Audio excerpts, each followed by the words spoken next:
Welcome everybody. Hopefully we are live for the first time on LinkedIn, YouTube, Facebook as well. So thank you for joining me today. Going to be talking lots of things around autism and what other people are doing, what other groups, organisations, charities are doing in this 10-minute broadcast. So I hope you're all doing well. Hope you're all coping well with the current situation with coronavirus. If you've got any questions or comments, do post them down below in the comments box and I'll share them on screen with you in the next few minutes or towards the end of today's broadcast. First of all, I just wanted to share with you some work which has been going on through Staffordshire Adults Autistic Society, which I'm really pleased that this piece of work has been carried out. And it's through the Wider Impact organisation. They've carried out a piece of research for Staffordshire Adults Autistic Society. It's taken a while, and you can see on the screen there's a graph. If you go on the charity's website, www.saas.uk.com, you can see the information there, and I'll just show you this graph. It's really good. It shows you what they've been doing, autism awareness training, level of understanding of autism, anti-bullying and hate crime events. There's loads of statistical information and lots of detail in this report. Confidence building. What else have we got here? I'll just bring this up wider up on the screen so you can all see. We've got also what the future needs for clients and potential stakeholders. We've got employment status, links to autism, links to SAAS, support from SAAS, how people are contacting, views about SAAS. It's a really in-depth report. It's taken a long time for the Wider Impact to create this very big report, 62 pages in fact. It's got a lot of case studies as well, case studies from service users who've used the charity and linked in with the charity. So go have a look at this fantastic report. It also should be a key point for other organisations to follow. Adapting to change. It's got information about volunteers, what the organisation's been doing, summary of findings, future direction for SAAS, questionnaires, surveys, social media interaction, lots and lots of information. So go have a look at that. It's on www.saas.uk.com. If you go to the charity's website, click in the news section, and you can see that in-depth report there. So that's for Staffordshire Adults Autistic Society. The next thing I wanted to briefly talk about, if I can just get it up, just bear with me a second. The next piece of information I wanted to share with you, what this lady's doing, Paula McGowan, Oliver's story. Go have a look at the website. If you just Google Oliver McGowan, or go on Twitter and follow Paula. Very inspirational lady. She's doing a lot of work around training for professionals and training so people can have a better understanding how to deal with people with autism in clinical settings and hospital, in the care sector.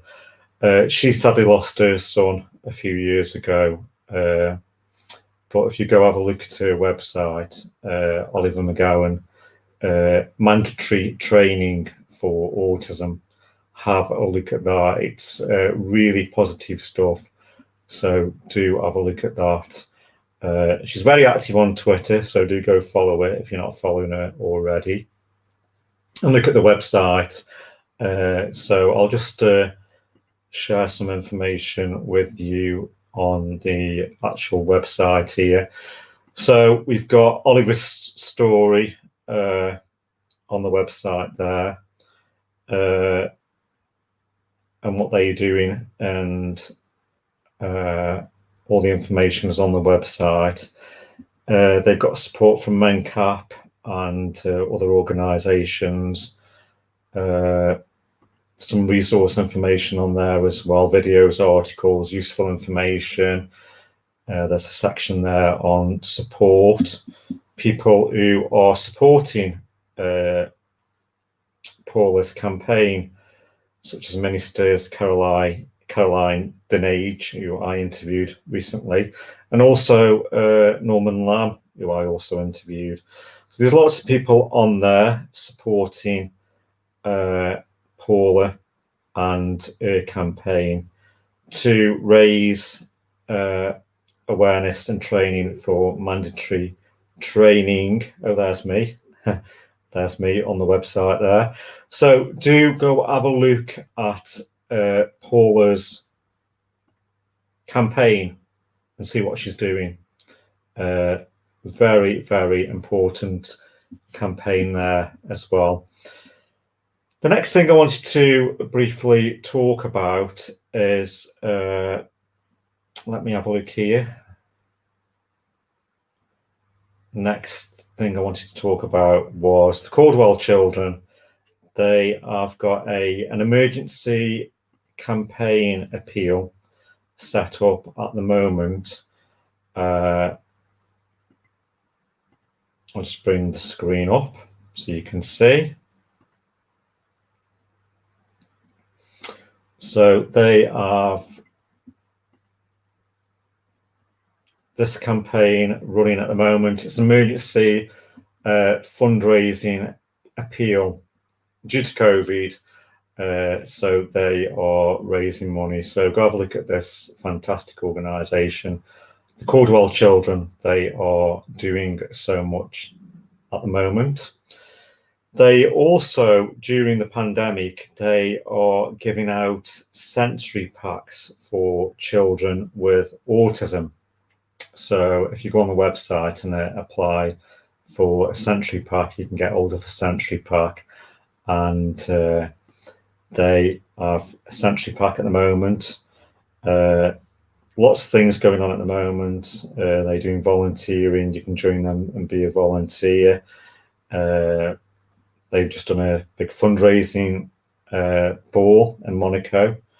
Get involved. You can get involved here. They've got lots of information on their website. So go have a look. Go have a look at their emergency appeal as well. So have a read about their emergency appeal. So are they responding to the crisis of the coronavirus, providing families with assessments via voice calls, telephone, delivering ASDAN qualifications to children in their homes by telephone and online support, delivering short breaks and service for children and families, extending our telephone, email and online to advisory service and families, producing home support activity packs. They are the sensory packs for children with autism during the coronavirus. So do have a look at that. So they also doing continuing to support applications for much needed equipment and continuing to adopt services week by week throughout this period to ensure that they meet the changing needs of their beneficiaries. So they need to raise 3 million over the next 3 months to provide services for children and families. So go have a look at their website. They've got some statistics here. 7% of children in the UK are disabled. 800,000 disabled children in the UK. It costs 3 times more to raise a disabled child than a non-disabled child. 40,000 children live with a life-threatening or life-limiting condition. So go have a look at their website. Go and donate to their emergency appeal fund and do support them in any way you possibly can. So yes, so there's 3 lots of important work going on there. So you've got SAS, which I mentioned at the beginning of the broadcast. They've got their in-depth review around the wider impact community. I've also mentioned about Paula's McGowan's campaign around mandatory training for autism around the health sector. So do have a look at that. And also, as I mentioned just in the last few minutes, the emergency fundraising appeal, which is by the Caldwell Children. So that's just a quick broadcast. I thought I'd come on and do a broadcast first on LinkedIn. First time I've actually broadcasted on LinkedIn. So do let me know how it is on LinkedIn for you. Hopefully be doing some more broadcasts in the future on LinkedIn as well as Facebook Live and YouTube. So thank you for joining me. Have a great day. Take care and see you all soon.